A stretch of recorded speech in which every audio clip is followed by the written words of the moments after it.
sayyidina Muhammadin wa ala alihi wa sahbihi ajma'in. Pertama-tama dan yang paling utama, marilah kita panjatkan kehadirat Allah Subhanahu wa taala yang telah memberikan kita berbagai kenikmatan, di antaranya yaitu nikmat panjang umur, nikmat sehat badan, beserta nikmat iman dan Islam.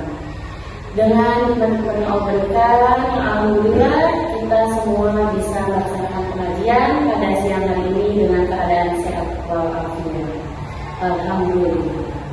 Tak lupa salawat beserta salamnya marilah kita curahkan ke baginda alam, yaitu Habibana wa Nabiyana wa Maulana Muhammad sallallahu alaihi wasallam, kepada tabi'in-tabi'innya, kepada sahabat-sahabatnya serta umatnya sampai akhir zaman.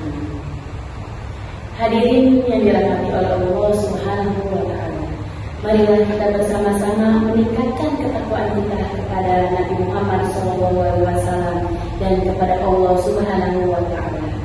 Karena hanya dengan ketaatannya lah kita bisa menjalani hidup dengan penuh keberkahan. Allah Subhanahu wa taala berfirman dalam surat Al-Imran ayat 120, wahai orang-orang yang beriman, bertakwalah kepada Allah yang sebesar-besarnya dan bertakwalah kepadanya. Janganlah kamu mati kecuali dalam keadaan muslim. Quran surat Al-Imran ayat 120. Baiklah, pada kesempatan kali ini saya akan memulai ceramah pada siang hari ini, yaitu yang berjudul Menjadi Generasi Qurani di Era Digital dan Teknologi sebagai Jalan Kebaikan. Mengapa tema ini penting? Tema ini penting sekali karena hampir setiap hari aktivitas kita itu selalu berketergantungan dengan handphone. Mulai dari anak-anak, dewasa, remaja, ibu-ibu, bapak-bapak, beserta yang lainnya. Namun, media sosial juga memiliki bahaya apabila kalian tidak bijak dalam menggunakannya. Allah Subhanahu wa taala juga mengingatkan dalam surat Al-Hujurat ayat 6, wahai orang-orang yang beriman, jika datang kepadamu seorang fasik membawa suatu berita, maka telitilah kebenarannya. Tidak hanya itu juga, Allah juga berfirman dalam surat Al-Isra ayat 36, dan janganlah kamu mengikuti sesuatu yang kamu tidak mempunyai pengetahuan tentangnya. Sesungguhnya pendengaran, penglihatan, dan hati semuanya akan diminta dipertanggungjawabannya di akhirat nanti.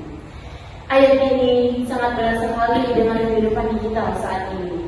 Janganlah kalian mudah percaya, janganlah kalian mudah membagikan informasi, dan janganlah kalian mudah berkomentar tanpa ilmu dan tanpa kalian mengetahui kebenarannya. Kalau setiap ucapan itu selalu dicatat oleh Allah Subhanahu wa taala dan dicatat oleh malaikat, maka tulisan, komentar, dan unggahan kita di media sosial juga akan dipertanggungjawabkan di akhirat nanti. Rasulullah SAW bersabda, hadis riwayat Bukhari dan Muslim, barang siapa yang beriman kepada Allah dan hari akhir, hendaklah ia berkata baik atau diam.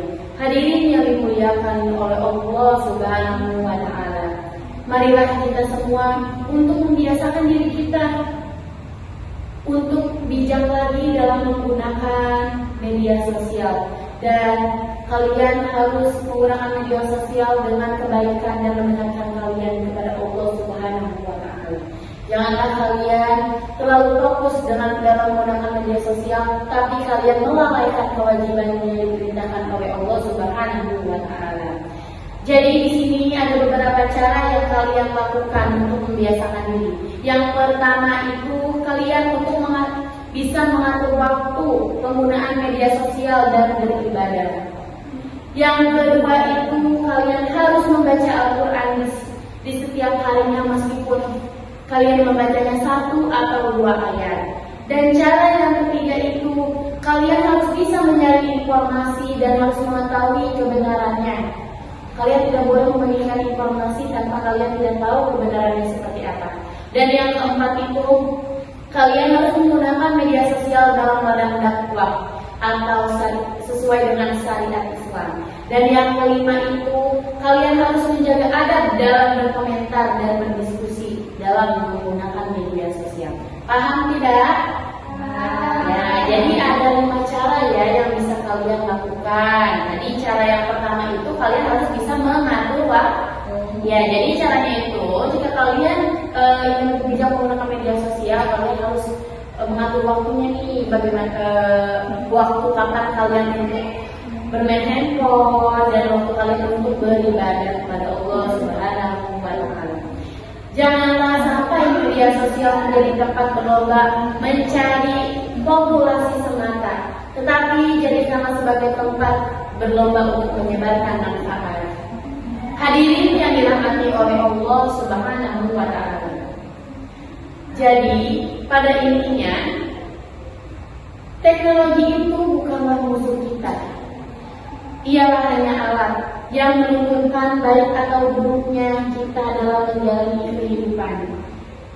Semoga kita ini menjadi generasi Qur'ani yang mampu menjadi perkembangan zaman tanpa kehilangan iman, kehilangan akhlak, dan kehilangan ketakwaan. Allah Subhanahu wa Ta'ala berfirman dalam Quran surat Fussilat ayat 30. Sesungguhnya orang-orang yang berkata, Tuhan kami adalah Allah, kemudian mereka tetap istiqomah, maka malaikat akan turun kepada mereka seraya berkata, janganlah kamu takut dan janganlah bersedih hati, bergembiralah dengan surga yang telah dijanjikan kepadamu. Marilah kita tutup dengan doa. Silakan tangannya, silakan kita berdoa dulu sebelum kita tutup pengajian pada pagi hari ini. Bismillahirrahmanirrahim. Rabbana atina fid dunya hasanah wa fil akhirati hasanah wa qina adzabannar. Dipati subhanahu wa ta'ala sikum amin amin ya Allah amin.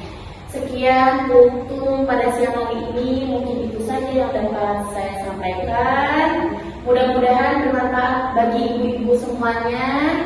Ya, terima kasih. Wabillahi taufiq wal hidayah. Wassalamualaikum warahmatullahi wabarakatuh.